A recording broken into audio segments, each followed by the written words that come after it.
खुद की self confidence को बनाए रखना। दोस्तों, सेल्फ कॉन्फिडेंस एक ऐसी चीज़ है, जब तक इसका हमारे अंदर वास होता है, कोई भी इंसान आखिरी दम तक हार मानने को तैयार नहीं होता है। लेकिन अगर हमारे अंदर थोड़ा सा भी सेल्फ कॉन्फिडेंस कम हुआ तो हम और हमारी सोच निचले स्तर पर आ जाती है, जहाँ से हम अपने हार खुद से मानने को तैयार हो जाते हैं और हम अपनी लाइफ में अपने द्वारा ही सक्सेस के रास्ते बंद कर लेते हैं। इसलिए हमें कभी भी अपने सेल्फ कॉन्फिडेंस को कम नहीं होने देना चाहिए और न ही खुद के आत्मविश्वास को किसी के आगे झुकने पर मजबूर करना चाहिए।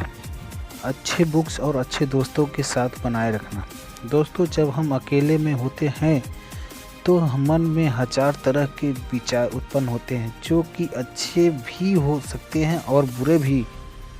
इसलिए हम अकेले हो और अपने काम से फुर्सत में हो तो हमें अच्छी किताबें और अच्छी जानकारी वाले पुस्तकों को स्टडी करना चाहिए, जिससे हमें इन बुक से उचित मार्गदर्शन प्राप्त होते हैं और हमें अच्छे विचार वालों लोगों को ही अपना फ्रेंड बनाना चाहिए। नेगेटिव सोच से खुद को बचाए रखना, यानी नकारात्मक सोच एक ऐसी चीज़ है जो हमारे मन में पॉजिटिव सोच आने से पहले ही ये आ जाती है कि मान लीजिए यदि हम कोई भी नया काम करने जा रहे हैं तो सबसे पहले हमारे मन में यही सवाल उठता है कि क्या हम इस काम में सफल होंगे, क्या हमें इस काम से फ़ायदा होगा, या ये काम हमसे हो सकता है। क्या ऐसे हजार क्वेश्चन हमारे मन में पहले आ जाते हैं, जो कि हमें आगे बढ़ने से रोकता है। लेकिन जो व्यक्ति सक्सेस होते हैं इन सब बातों की परवाह नहीं करते और हमें अपने लाइफ में आगे बढ़ते रहते हैं।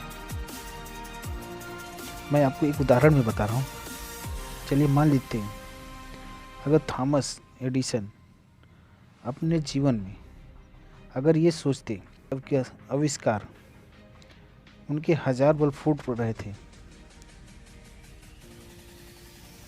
उनका नुकसान भी हो रहा था, तो क्या वे कभी बल्ब की आविष्कार कर पाते?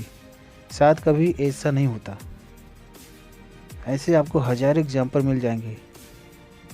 नेगेटिव सोच से आगे बढ़कर सोचने पर ही वे अपने लाइफ में सक्सेस हुए हैं और कुछ नया काम कर दिखाएंगे। इसलिए हमें मन में कभी भी नेगेटिव बातों को आने नहीं देना चाहिए और इन सब बातों की परवाह किए बिना हमें अपने ही डिसीजन को लेते हुए सदैव आगे बढ़ते रहना चाहिए। प्लीज़ भाई लोग चैनल को सब्सक्राइब कर लीजिए और बेल आइकन